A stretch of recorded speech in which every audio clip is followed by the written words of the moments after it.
morning and hello to all you beautiful people. My name is Zach Dowdy and today we're talking about skate spots versus skate parks. This is a video I've been wanting to make for quite a long time, and before we get into all the meat and potatoes of today's video, I want to quickly thank Gothlick. They are the sponsor for today's video. They recently sent me some really rad jewelry to try out. I've been wearing these rings for the past week and noticed they're really good quality, so I'm pretty stoked to give you guys 20% off with the link down below. First thing you could ask is what makes a skate spot, because DIY spots are made to be skated, so that's kind of skeptical. May not really be technically a skate spot, it's more of a DIY spot, but we're at the slab that I previously built some spots at to open up the conversation a little more with some of my friends that are skating.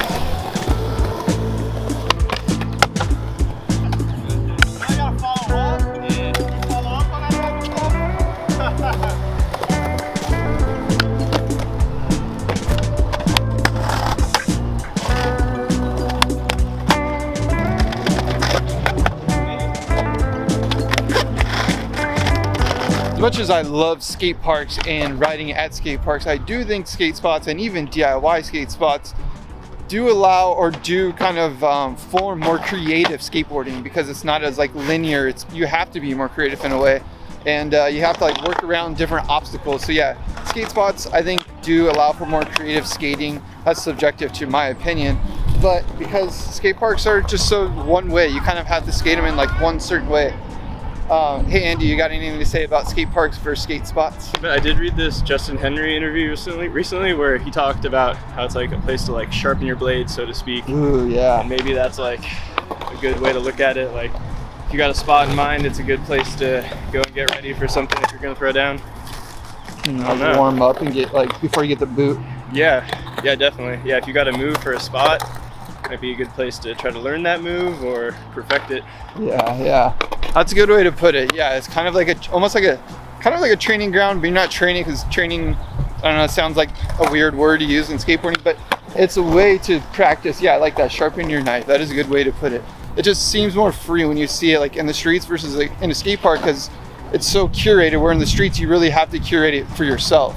I guess that's kind of what I'm getting at. For a second? Yeah. For a second, I really don't like when people like go to the skate park and do like some trick that they just learned, or like a gnarly trick or something, and then just straight to the gram, and then maybe you see their skate park a year down the line, and you're like, oh, I've seen all these moves at the fucking skate park already. Like, I was sort of like expecting more. I don't know. That's a good way to like.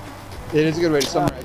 I just don't like that shit. No, I like that. That's a good way. So like, yeah, you can. It goes back to like go there and kind of like master your craft in a way, but then you want to go perform, and performing is a lot of times in the streets. And again, this is subjective to some skaters' opinion. I mean, Andy, probably a lot of others of skaters, skate parks are a really good place to go and skateboard. You can't always be skating in the streets because it's just going to tear you up. It's going to be really hard. You're not going to probably be able to progress as fastly as you are at a skate park.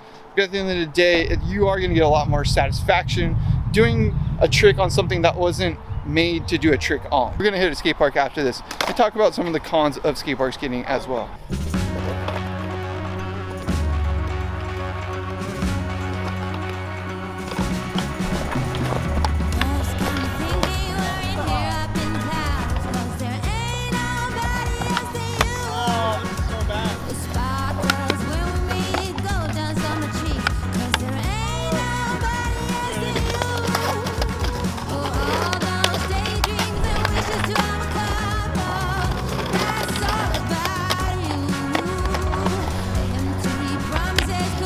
Spot skating can kind of be compared to like contest skating versus video part skating. You know, video parts are more of an artistic way of skateboarding, where contest skating is like more of an articulated way of skating. Like you have to be judged by like a certain curriculum, and I think like it's hard to judge skateboarding. So yeah, that's kind of like what this topic also bleeds into a little bit, is sort of, you know, contest skateboarder versus street skateboarder in a way. But street skateboarders can still go into contests. That's the thing about like street skating too. Like if you're good at street skating, or if you're adapted to the environment versus the other way around, skate parks, you're going to be good at skating anything kind of in a way. You're almost like breeding yourself to be more adaptable, so you can like go to any skate park. You'll be able to skate a skate park or a contest probably just as good if you're a street skater, but it's definitely not the other way around. You can't just skate parks and then go skate streets and expect to do the same tricks.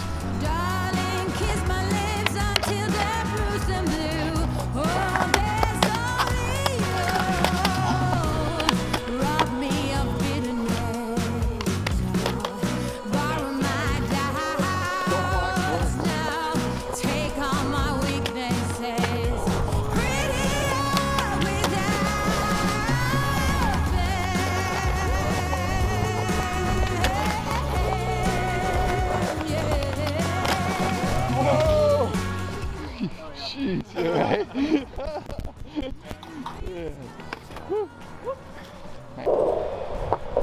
Now we are at City Heights Skate Park here in San Diego. One of my favorite parks in San Diego. It's just got like, I don't know, a lot of unique obstacles. It's really fun. There's another little skate park right by it. It's normally really mellow during the day, so that's why we're coming here. Play a little bit of the devil's advocate because there are good things about skate parks. Skate parks aren't all bad. I feel like in the beginning of this video I just talked about all the pros and cons of spots. So now we're gonna play a little bit of devil's advocate, talk about why skate parks are good. Even though I love this skate park, I think it's really cool. The downfall to it is like a very shotgun style skate park. So there's a very linear way of skating it. It's kind of like one track. It's almost like a racetrack in a way. It's like very narrow. You can't be crossing paths too much. So there's like a right and wrong way to skating it. So the flow of this isn't very organic. It's very structured and linear. The immediate difference right away from a skate spot to a skate park is it's so smooth. It's like every seam has caulking in it. There's not really gonna be any like rough edges. If there are, they're probably intentionally rough edges. My point being is like everything's very seamless, less likely to hit a rock when you're skating it. There's less distractions. Obviously you got like people biking in the middle of the park, which can be distracting, or like, you know, sometimes it's like there'll be like somebody in here with a motorcycle or RC car, or like kids just playing on it, like, you know, parkour. So that can be distracting, but it's not nearly as distracting as like normal urban environment at skate spots.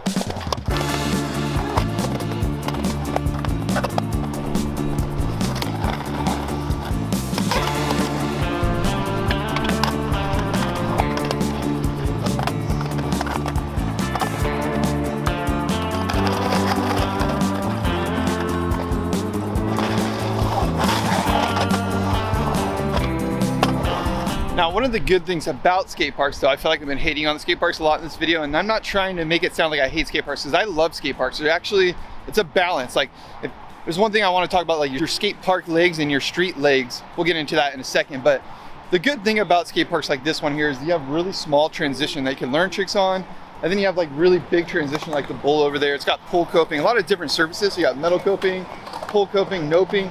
There's even like almost like 2 foot quarter pipe right here with no coping on it. You can learn how to drop in, kind of build your confidence up. And that's, again, what skate parks really are for facilitating.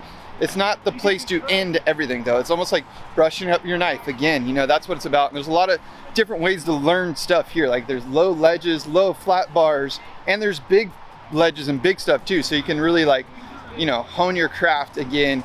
And if you're a beginner skater, it's a really good place to learn skateboard tricks.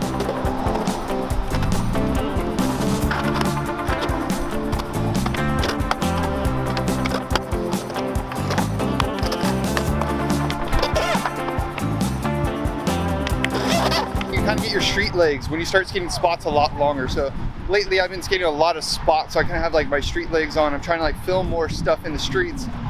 And when you're a transition skater, that can be kind of hard because like there's obviously not as much transition out in the streets as there is like street spots, ledges, manual pads, etc. So you kind of have to work with it, you know, whether it be like backyard pools, ditches, banks, DIY spots, anything like that. That's kind of like how you can kind of find that intermission, because transition skating obviously does happen a lot at the skate park, but there's ways to be a transition skateboarder not at the skate park as well. Now, as always, the purpose of these videos is to start a conversation that I feel like isn't talked about enough, or maybe it is in your circle, but it's not so much in mine. And I constantly see people at the skate park and then you don't see them in the streets, and then the people you see in the streets you don't really see at the skate park. And it's kind of funny how that works. So yeah, with that, I'm kind of curious on your guys' thoughts. What do you think, skate parks or skate spots?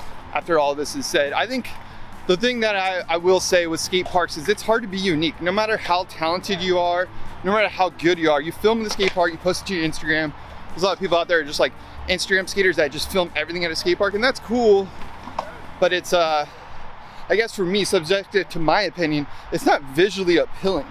You're kind of like, it's almost like watching, and I'm not like a big fighter, but it's like watching a street fight versus like being in an arena or something like that. It's kind of how I see it. Or like, it's almost like an illustrator art piece versus someone hand painting. Obviously the hand painting takes a lot more time. So yeah, anyways, let me know your thoughts down below. Subscribe if you're not already. Hope you guys enjoyed this little video, constructive dialogue around this topic, and we'll see you in the next one. Make sure you like this video and enjoy this as well. Mash.